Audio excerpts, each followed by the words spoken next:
Hey everyone, welcome back. Music and Moonsalt's channel.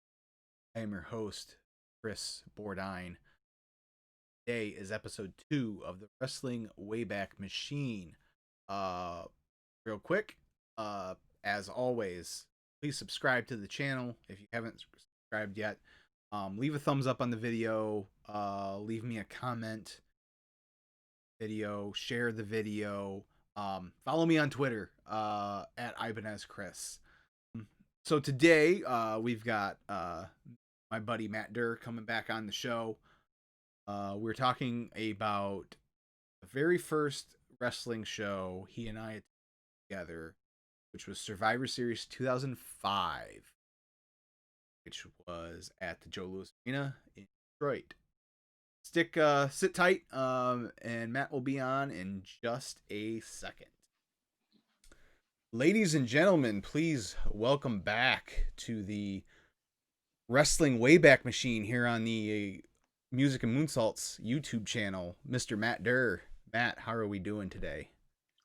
Fantastic. Another great day. I was watching the 1991 Survivor Series this morning as well. And they were showing the Jake Roberts Macho Man thing. Yes. And it felt kind of campy, but it took me back to when I was, 7 years old and shocked by it. Yeah. And then I realized that was 29 years ago. So people that were watching that are our age now it would be like if I were watching what they watched in like the 1960s and be like, oh, this is terrible. Like people that were our age now in 1991 were 7 years old when wrestling in the 60s was going on. And I'm just like, it blows my mind that I've been watching wrestling that long. It's funny you mentioned that because I was having this conversation completely unrelated to wrestling, but I was having this conversation with my parents a couple weeks ago when I was talking about, my love, obviously my love of Kiss and all that kind of like stuff that in Star Wars and like stuff that happened before I was even born and like, or like the Beatles even like, you take that back, like the time frame from the Beatles to when my son was born this year. Sure. And then then go back to like 85 when I was born and extend that.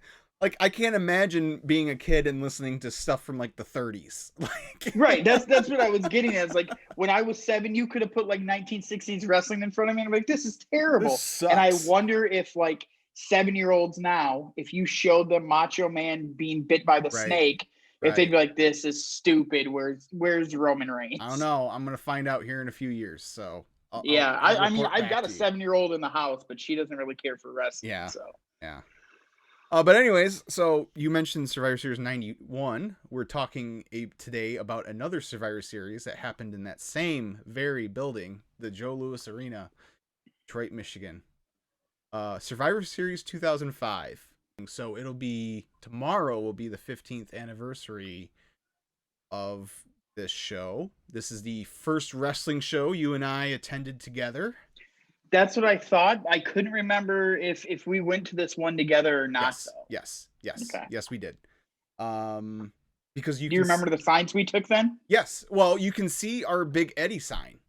Yeah. On the open of the show. In fact, at the 2:10 mark on your WWE network, if you pause it, you will see at the very top of the screen a Eddie sign. That's like 5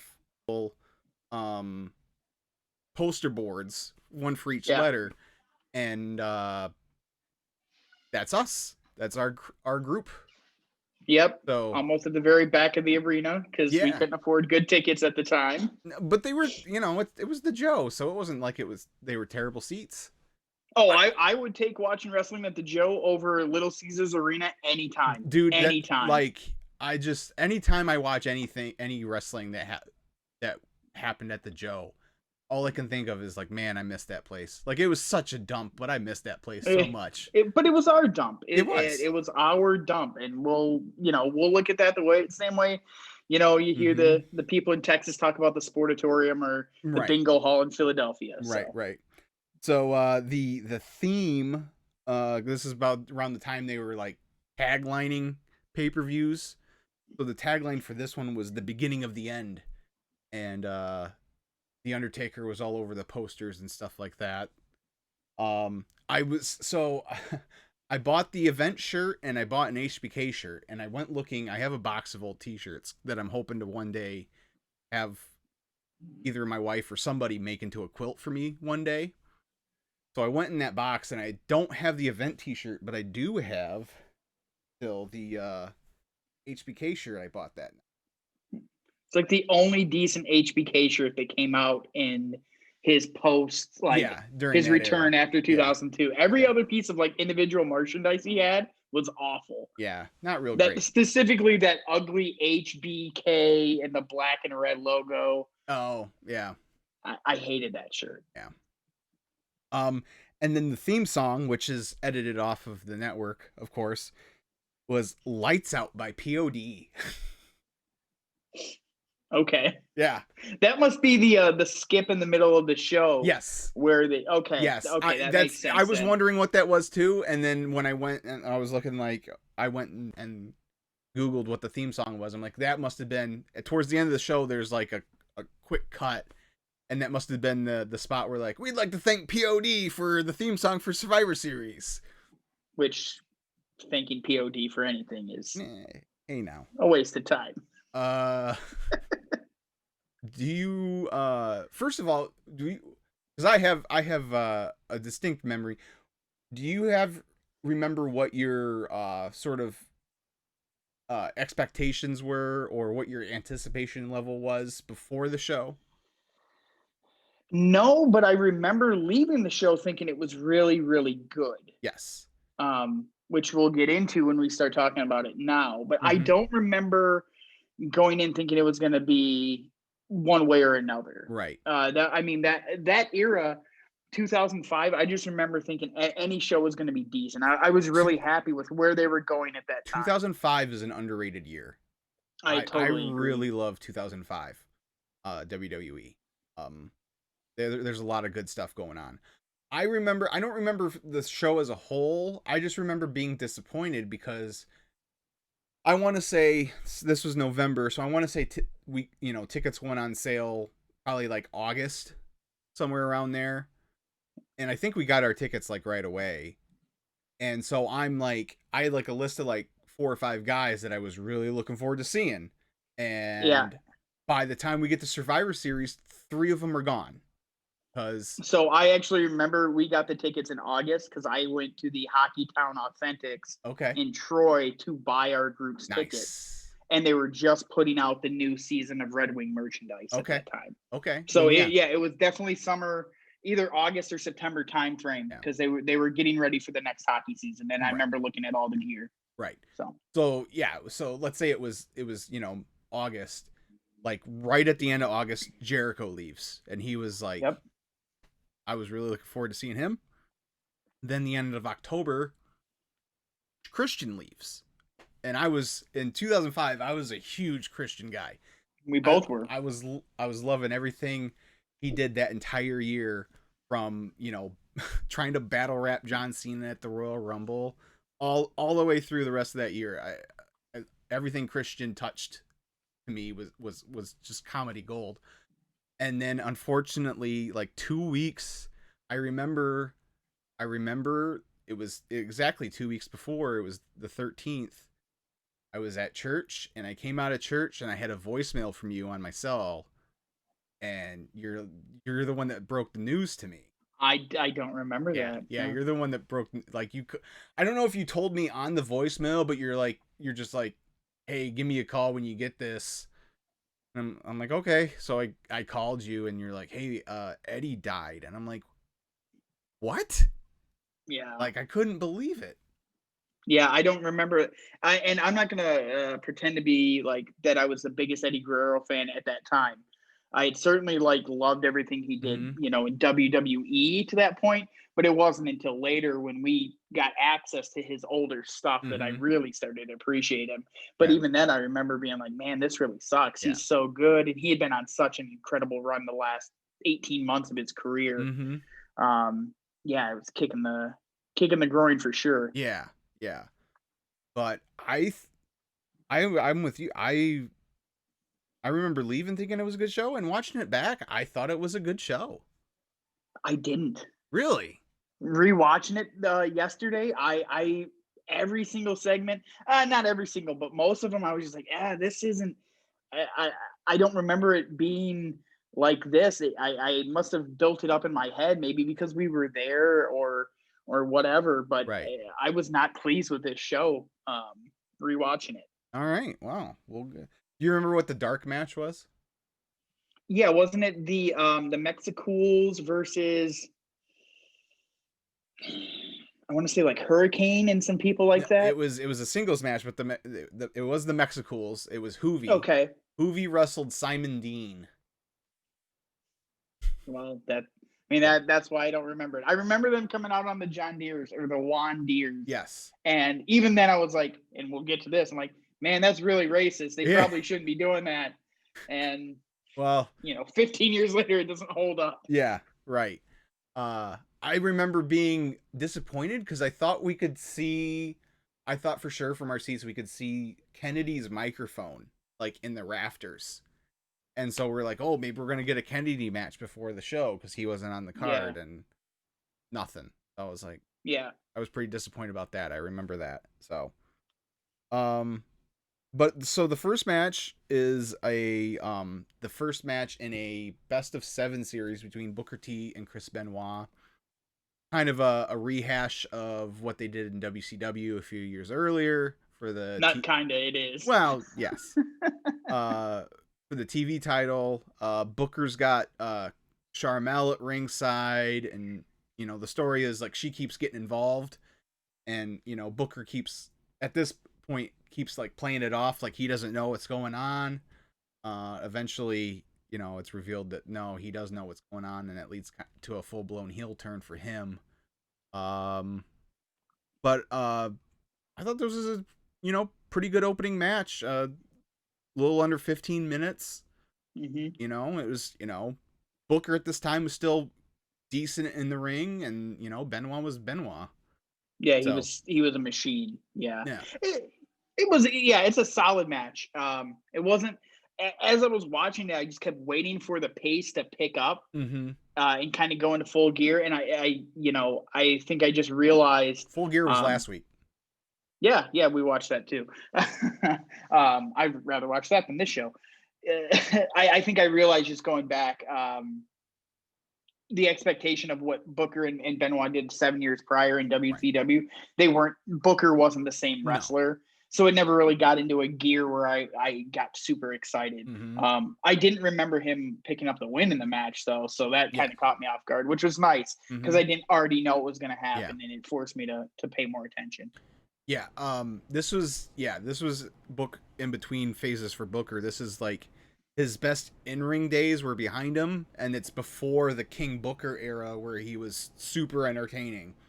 Yeah, the character work. Yeah. So after that match we get a regrettable segment. It's one way of putting it. Yeah, wow. I mean, yeah. So it starts off with Bischoff. He's in his Karate Man outfit, getting ready for his match with Teddy Long later in the night. And Vince walks up to him, and they have a conversation. And then Bischoff's talking about what a great night it's going to be because he's going to beat Teddy Long. Team Raw's going to win the main event, and Kurt Angle's going to take the title off of Cena. And he's going to screw Cena out of the title, which brings Cena. He walks up, overhears this, and they have a little back and forth. Bischoff leaves. Vince drops a racial slur, and the camera pans over to Booker, and he does his patented "tell me he didn't just say that."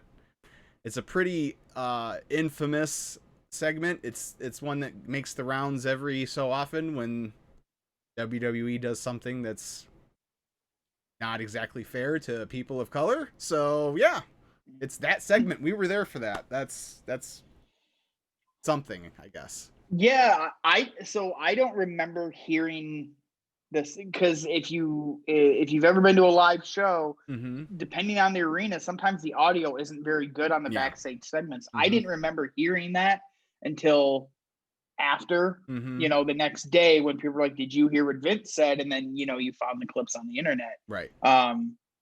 Just awful. Yeah. I mean, just awful. Like Mm-hmm. there's no defending of it. There's no logical reason to do it. No. It just, I mean, there's never a logical reason to do it. So No. like, I'm not even saying there's a way to do it properly. It's No. just dumb. Yeah. And it goes in line with that company over the years. He Yep. thinks he can get away with whatever he wants. And, Yeah. Mm-hmm. you know, Yeah. So, next we get it's actually an interpromotional match for the women's title. We have the champion Trish Stratus, who is on Raw, and she's defending against Melina, who's from SmackDown. I thought this was decent. It wasn't terrible. It wasn't the worst women's match I've ever seen, mm-hmm. and it wasn't the best women's match I've ever seen either. It was somewhere in the middle. It really, Melina was still really green at the time, so to me, it just validated what I've thought about Trish the last 15 years about how good Trish was. That's exactly what I thought. Mm-hmm. Same. Totally agree. It just made me realize, Trish is going to be one of those talents we're always going to wish would have come along 10 years later, Mm-hmm. or the other talents would have come along 10 years sooner. Right. She did so much great stuff. I wonder what else she could have done if the roster would have been fleshed out a little more. I loved Eminem, man. They were a great act. They were Mercury and Nitro came out with Melina, obviously. Mickey James was in Trish's corner because they were just starting that storyline leading to WrestleMania the next year. Basically, eventually Eminem tries their finishing move on Trish, but the ref sees them do it and kicks him out, and then Trish ends up winning after doing a top rope bulldog Scott Steiner style.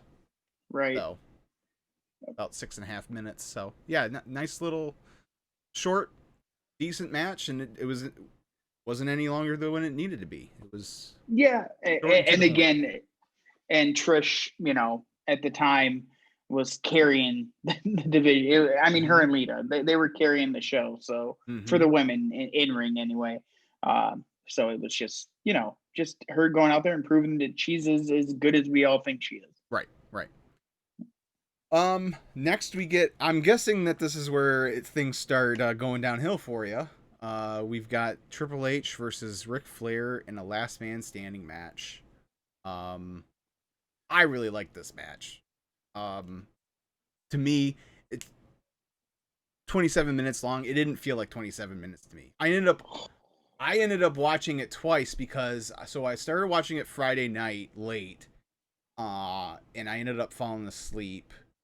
So then I rewatched it yesterday, and it was like, to me, it did not feel like almost a half hour. It felt every bit of 28 minutes to me. Okay. You could have cut 10 minutes off of this match, and it would have been, I think, right in the pocket. They drug it out for I feel like Flair was bleeding for at least half the match. Yeah, he did bleed early. So Flair's the Intercontinental title holder at the time, but it's not for the Intercontinental title, which was kind of devalues that title a little bit. Like, okay, Triple H doesn't care about it, so why should anyone else? Like, exactly. But Triple H, he attacks Flair in the aisleway before Flair can even get to the ring, and Flair doesn't get his robe off for like 5 minutes. And it's pretty much like Triple H does dominate for a lot of the match. Flair gets busted open after hitting the ring post, and he's gushing. Like, it was like he and Shawn Michaels were constantly in the battle of who can get the most color sometimes, because Shawn could do quite a bit too, but Triple H gets a screwdriver from underneath the ring and like jabs it in the wound in Flair's head. This was like, and I remember he did this earlier in the year, the Hell in a Cell match with Batista. This was like when they were talking about, they had already done the one night stand, and they were talking about bringing ECW back, and it was like Triple H was like, "I'll show you what hardcore is." Yeah. Yep. Um, Yeah. I think the amount of time they spent out at the ring is what outside of the ring is really what mhm. made it drag for me, because it felt like when you put the screwdriver in and stuff and they're brawling, it felt like they were out there forever, and I was Yeah, just like, get this back in the ring. right, right.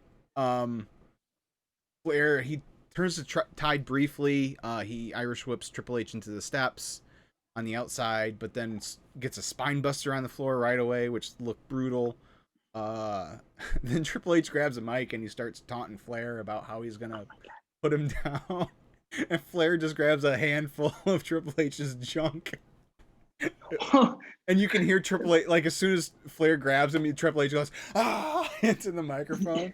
Which was good, but if you listen though, as soon as he gets the mic, he goes, "Get up, Flair," and then he starts telling him to stay Stay down. down. Yeah. It's one of those classic, like, Yeah. Triple H skinny fat ass, Yeah. or when he said there's a lot of bi things I am, but lingual's not one of them. Yeah. And then he's like, wait, did that come out right? Like, just one of those. Just Yeah. Triple H is great, but sometimes he gets ahead of himself.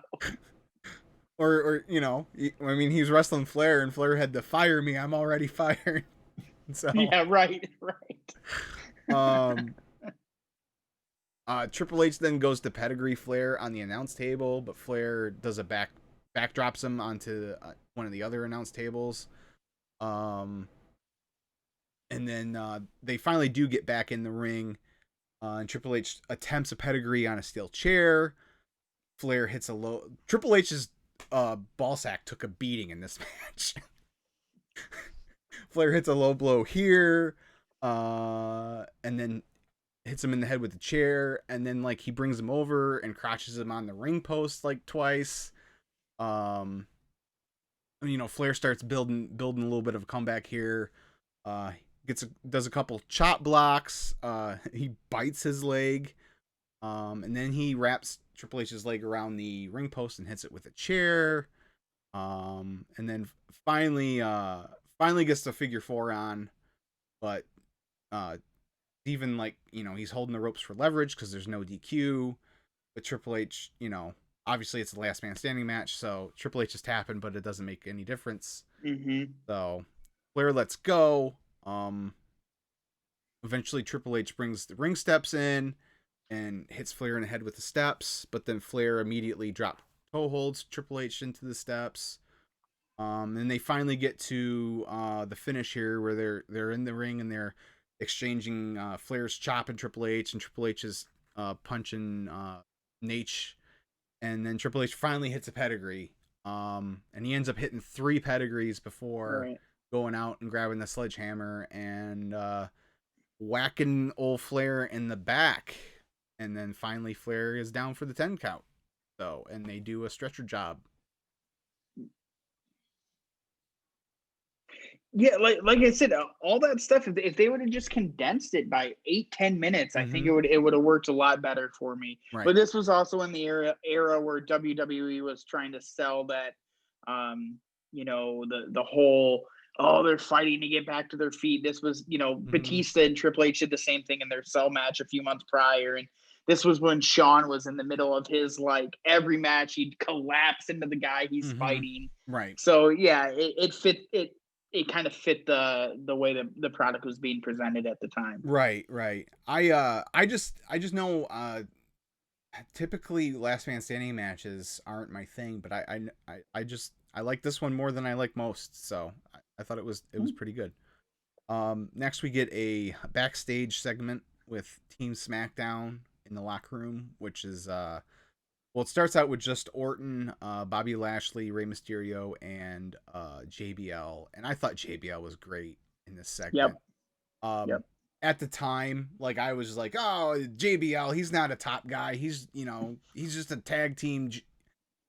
Watching some of his stuff back from this JBL run, he was he was good. He's really good. He was easy to overlook at the time. Because he got thrown into the main event scene at a time when Cena and Batista were on the rise. Benoit and Eddie had their chance to, like, the dynamic of what was a top guy, so to speak, had Right. kind of changed, and Right.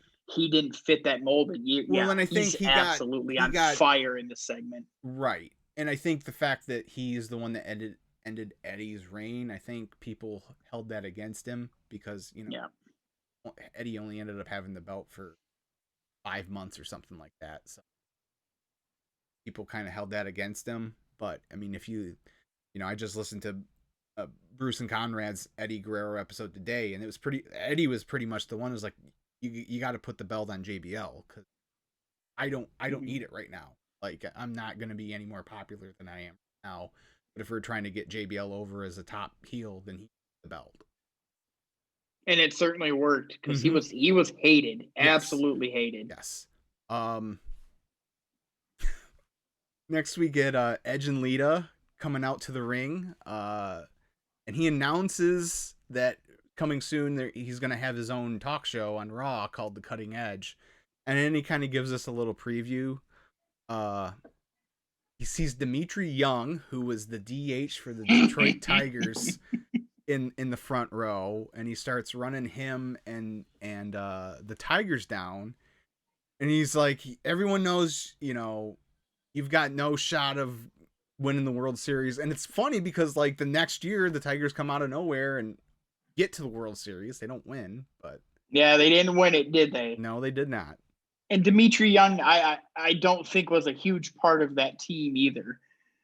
Yeah, I don't remember. He was there, but I don't remember him being a leader on the team. And they mentioned he's like an all-star and stuff. It was like 2005 was like one of the terrible Tigers teams. Right. He was an the all-star when they one. needed you needed a one all-star from every team, and they're like, Dimitri Young, I guess.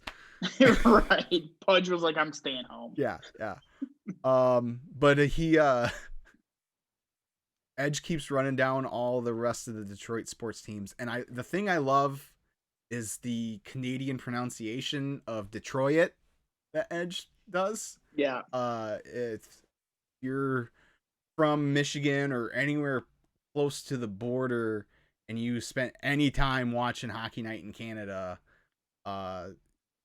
listening to Bob Cole call hockey games, it was the Detroit Red Wings. And I don't know if that was just his Canadian coming out or if he was doing that on purpose, but either way, I hope he was doing it on purpose. I hope he was too, because I loved it.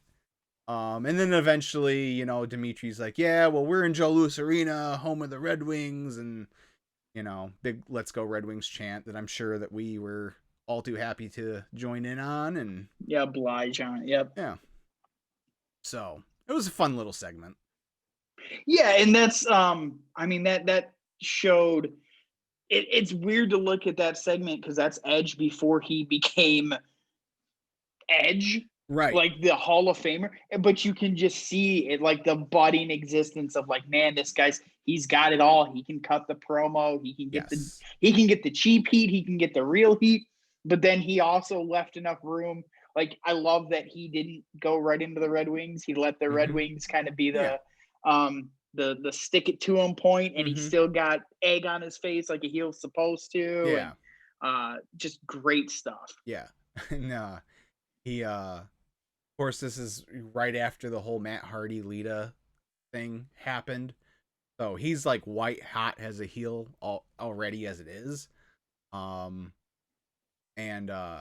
eventually, he gets upset, like you said. He gets his comeuppance from the crowd and stuff. He's like, screw, he basically says, screw you, I'm going home. He's like, just like Ford and GM, I'm leaving this stinking city. And then yep, great heel work. Boo. Yeah. It worked. Yeah. Next up, we've got John Cena versus Kurt Angle for the WWE title. Daivari is Kurt's hand-picked special guest referee. I completely forgot about Angle and Bischoff censoring the "You Suck" chants. I thought it was like, I know I texted you about it yesterday, and you're like, yeah, but I wanted to hear him. I go, that's the point though. Like, that's such a great heel move. Is like, You don't get to hear the crowd, and half the time they missed anyway, like on the Yeah, on the right. censor button, so you still heard it. But I thought it was really funny. Um, so my memory of this match from being there, I thought the anti-Cena contingent of the crowd, us included, was a lot louder than what it came across. I remember it being not 50-50, but we were, I think, vocally or pitch Mm-hmm. are were louder, but I felt like it was 50-50. It was just that was the first time I remember the dynamic of the grown men screaming we hate Cena and all the kids screaming we love Cena. Yeah. Well, It, I think that's what, like, so when there's dueling "Let's go Cena, let's go Angle" chants, and that comes through pretty clear. That does sound almost 50-50 at a point. But I thought there was a big "Let's go Cena, Cena sucks" thing going, and that didn't really come across to me watching it back. yeah, I don't remember the let's go Cena sucks being there. Okay. Um but I remember there was very much a let's go angle, and then every time Kurt would get the upper hand, you'd hear Yeah. the adults in the crowd, Mm-hmm. much louder. Yeah. This was the first time I remember it being clear that there was a segment of the audience that had completely turned on him. The Mm-hmm. Jericho stuff had happened, and you Right. were like, "Oh, there's a segment that liked Jericho," but you could almost attribute that to, well, we kind of heard Jericho's leaving, and Right. um, And Jericho had Jericho just even turned at that heel. point had built up, 15 years ago had built up enough goodwill with the fans Right. of being. But this was like there's a shift Yeah. here. And I remember this was for me, this was the match where I started to turn on John, and I was like, man, I'm getting real tired of him always overcoming the odds. Mm-hmm. Like, what is this stuff? Right. And yeah, this was the beginning of it for me, being like, I Yeah. hate this guy. So yeah, so Cena goes for a pin early. Davari won't count it. Kurt gets an ankle lock on, and Cena gets to the ropes, but then Davari kicks his arm. Eventually Davari ends up getting knocked out, and Chad Patton comes down to be the referee. Then Angle gets upset because he's not counting fast enough and ends up decking him. And then hits a low blow on Cena and gets an Angle slam. As referee Mickey Henson runs down to count the pin, but that only gets a 2. Kurt misses a moonsault like he always does. Um, Cena goes for an FU. That was a blast from I'm like it's been the attitude adjustment for so long now. Like Yeah. anytime I hear it called the FU, like it feels so weird. Yep. But he goes for an FU, and Angle ends up grabbing Mickey Henson to kind of prevent Cena from executing the move, and then Angle just gives Mickey an uppercut. It was basically the Angle Stone Cold match from SummerSlam 2001, where they just Yeah. kept going through referees. Yep. So then he goes out and he throws Davari back in the ring and revives him. Meanwhile, Charles Robinson, who's a SmackDown referee, comes down, and while Angle is trying to prevent him from getting in the ring, Cena hits a DDT on Davari, and then Angle gets back in the ring and gets an FU, and Robinson counts the 3, and Cena retains the title. But yeah, this was the template of every John Cena match for like the next 5 years. Yeah. Because it just was out of out of nowhere he hits one FU and It's over, yeah, and then it's over. it's over, and Mm-hmm. everything that happened prior didn't matter. And like this was the sort of match you didn't. Maybe Kurt was just more. Well, I mean, we know now that he was really banged up at this Mm-hmm. time and going through some stuff. Maybe Kurt just wasn't into it mentally, but when you look at that on paper, Mm-hmm. you don't need all the bells and whistles. Just let Cena Right. and Angle go out there and Right. have a good match. Well, and I Uh, think that this was I know for sure it was their second match. I don't know if they wrestled at Taboo Tuesday or not, but I know they had wrestled at Unforgiven in September. mm-hmm. So this was, they'd already wrestled a couple matches.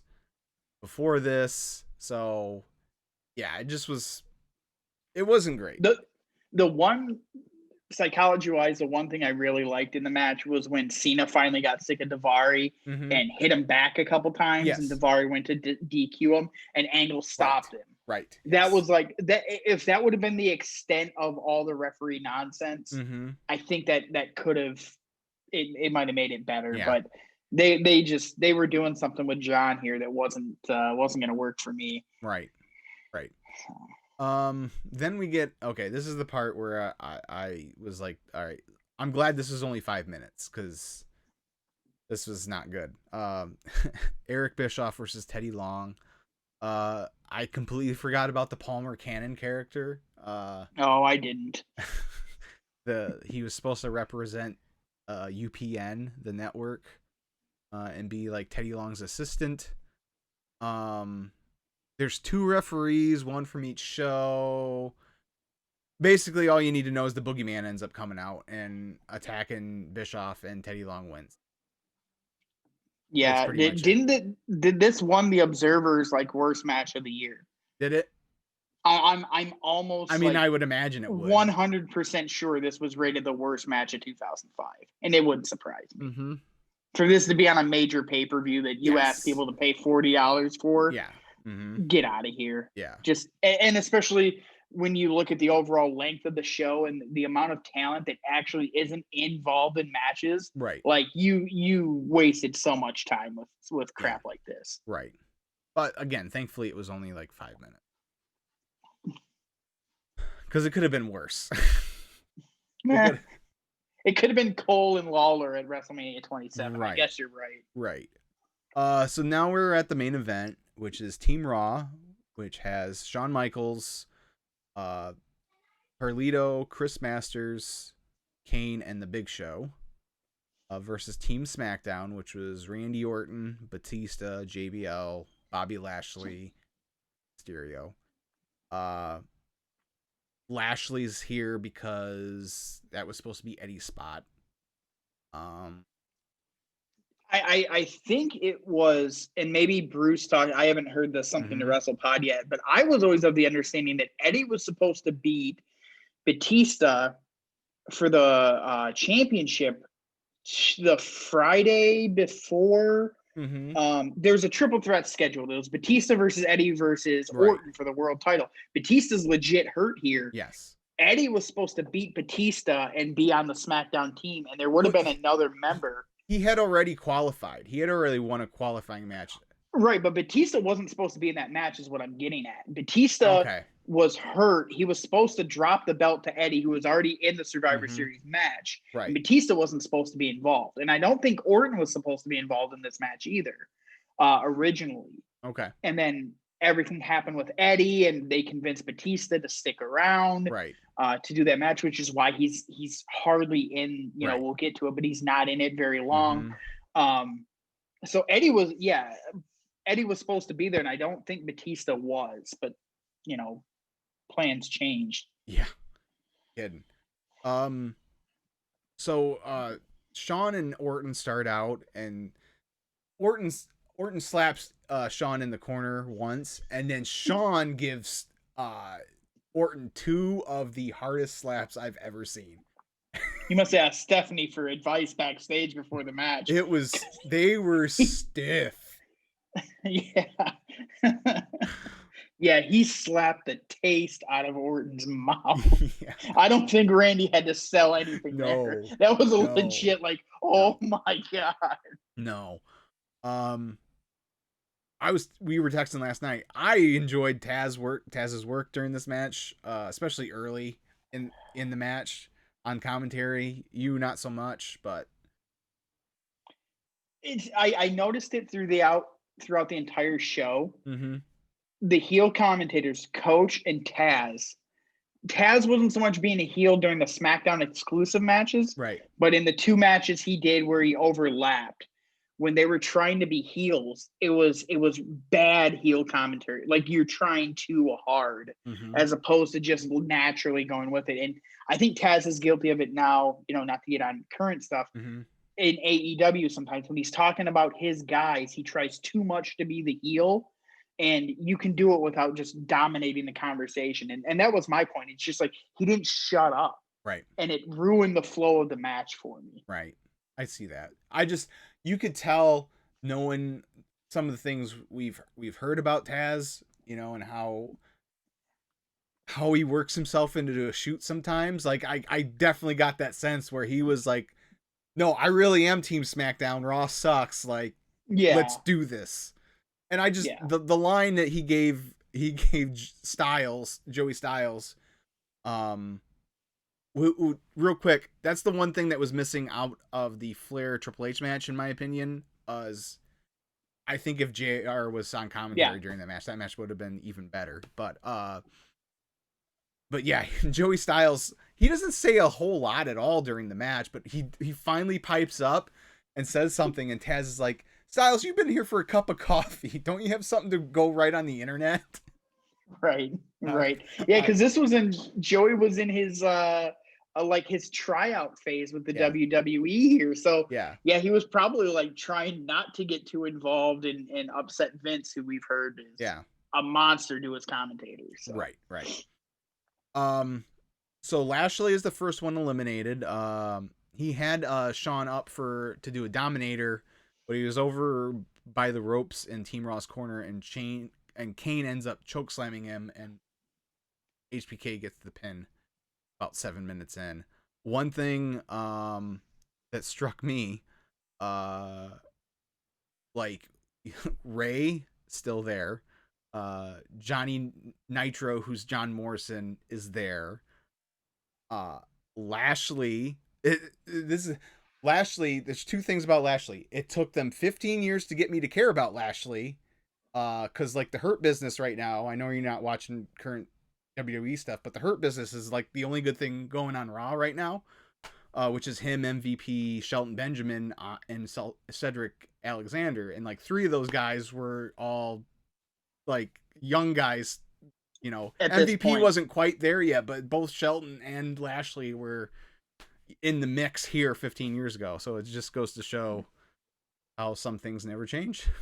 yeah. Well, so I'm not, like I said, I'm not watching current, but before I left, I didn't care about Bobby Lashley then, and I didn't care about him now. Right. Like if you want me to give an example of a guy that fits everything, just looking at him, like he should be a star, Mm-hmm. and then they did everything wrong with him throughout every time he's been in WWE, it's Bobby Lashley. Yeah. Because anytime when he was in TNA, the few times I tuned in, he was great. Yeah. I'm like, wow, and then for whatever reason, they could never figure out what to do with him in WWE. Mm-hmm. They were just No. like, look at him. He's big and he's athletic and he Yeah. looks like $1,000,000. Right. Love him. Yeah. Exactly. So then Kane and Ray end up in the match, and Kane like absolutely murders Ray with a big boot. Yeah. Yep. uh but then Kane is eliminated by Batista. He hits Ray hits a 619 on Kane, and then Batista hits a spine buster, which again goes to show, Batista's all taped up in upper body and whatnot, and he doesn't do a Batista bomb. He does a spine buster to finish Kane off. So you could tell that Batista was hurting here, and he's eliminated like right less than a minute later. Yeah. Kane still hangs around, and him and Big Show, who were the tag team champions on Raw at the time, give Batista a double choke slam, and Kane pins him to get him out of there quickly. And then like you wasn't long after this, and he vacates the title, and Yeah. Kurt ends up going over to SmackDown and becoming a world champion. Yep. Then Big Show is eliminated by Ray because they do the Royal Rumble spot where they spam finishers on Big Show. It was like, or Ready to Rumble, the movie where they just had everyone do their finish on him. So JBL hits a clothesline from hell, then Ray does a 619, then Orton hits an RKO, then JBL hits another clothesline from hell, and then Ray finally hits a seated senton, and JBL gets the pin. Or no, Ray gets the pin, and JBL then hits a fallaway slam on HBK on the outside, and that takes out HBK for a while. And then for like 6 minutes. Yeah. Uh, so SmackDown starts to dominate here. Carlito's eliminated by JBL following a clothesline from Hell. Then a couple minutes later, Chris Masters is eliminated by Ray after Ray hits a 619 and then a springboard leg drop to the back of Masters' head. So HBK is down 3-1. Whatever is he gonna do? Well, he's Stop gonna the show like he always does. exactly. He eliminates Rey Mysterio. They do the Shelton Benjamin spot, the super kick off of the springboard. Which I'm so happy I got to see live. Yes. Like, even though it was the second time they'd done the spot, it still was like, it's so a great awesome. spot. It's a great spot. And then it was funny too, because so Ray hits a 619 and Sean goes oversell Sean mode.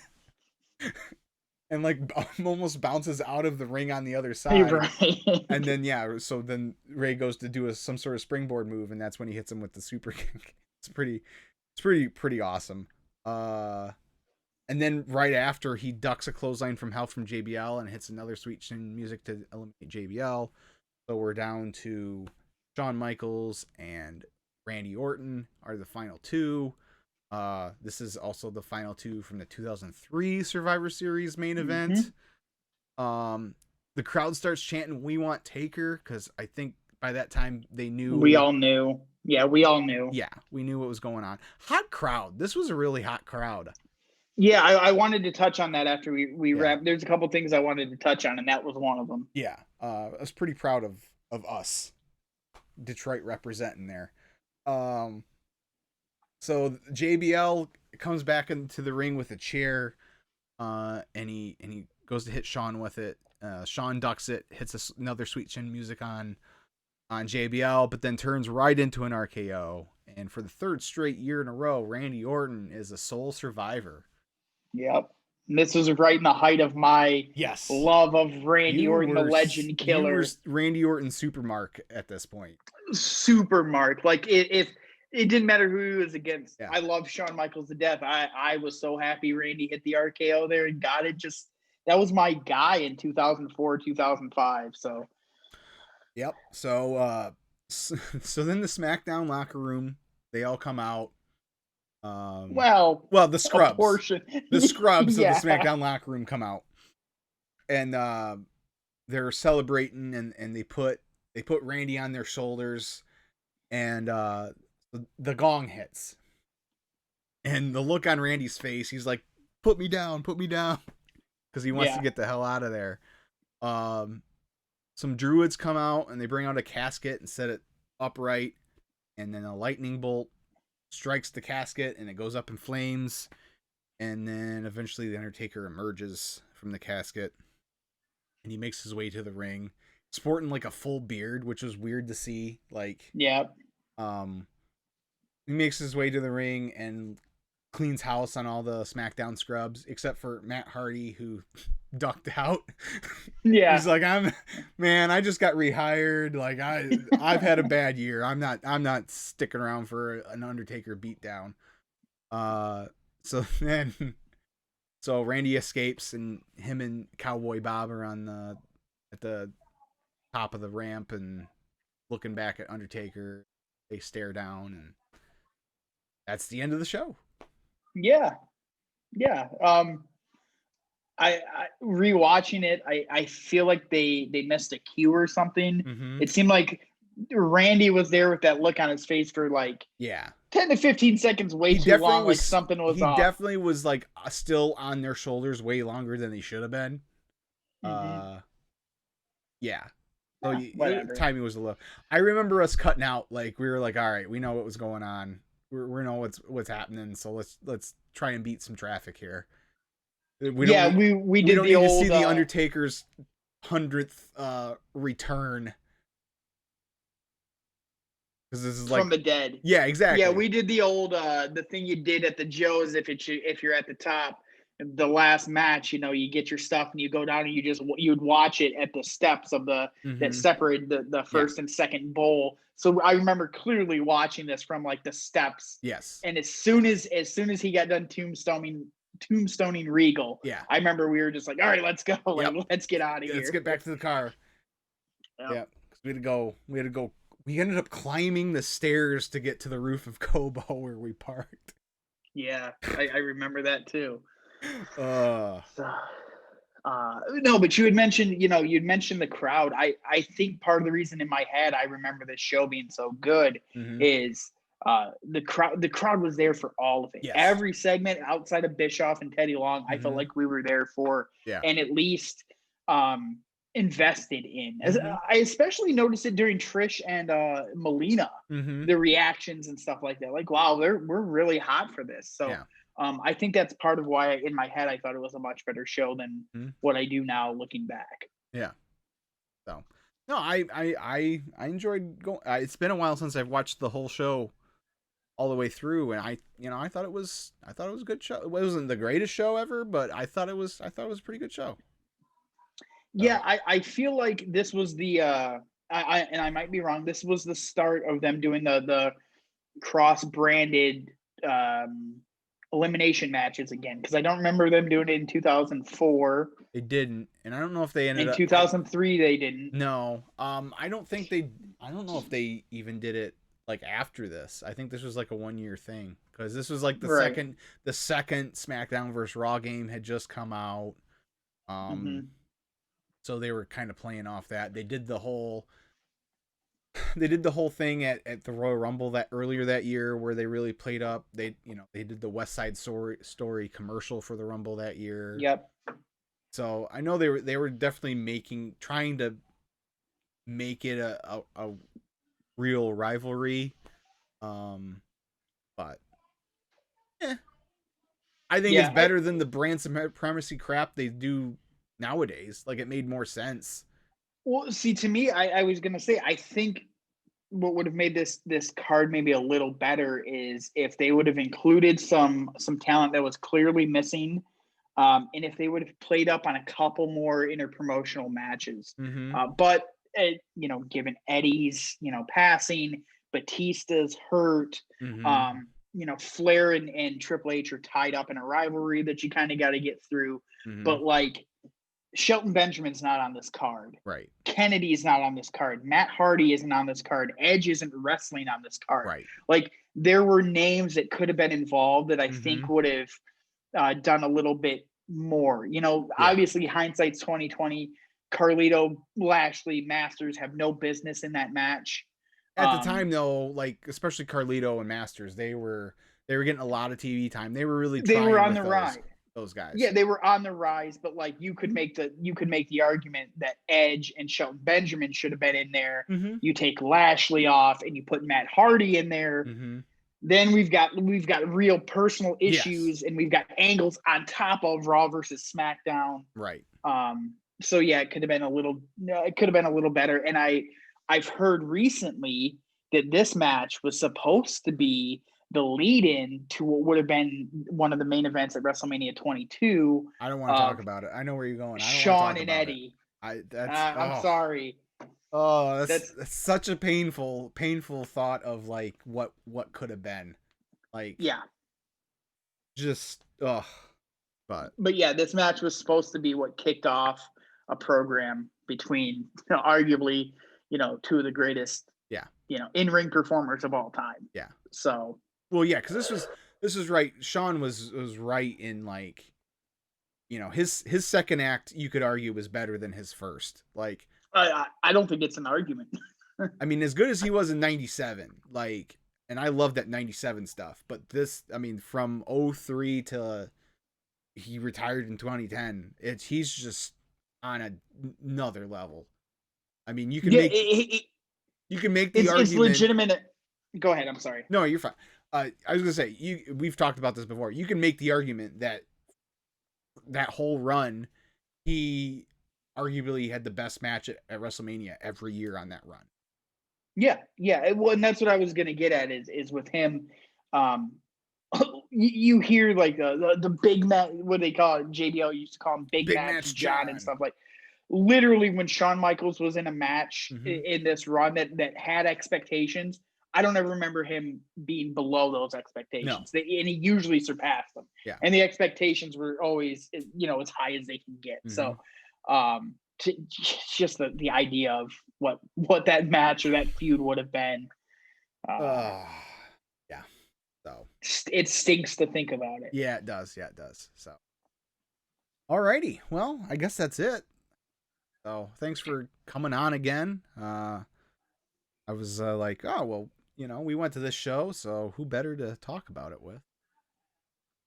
Yeah, my bad opinions and all, right? Nah. Your opinions are your opinion. Yeah, no, There's I no right or appreciate you wrong. having me on.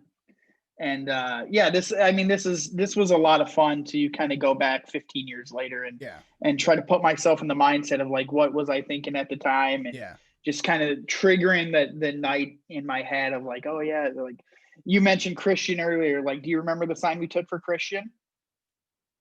No, I We don't. took a sign that said "Still Peeps" because he had just that's left, and right. Yep. We did.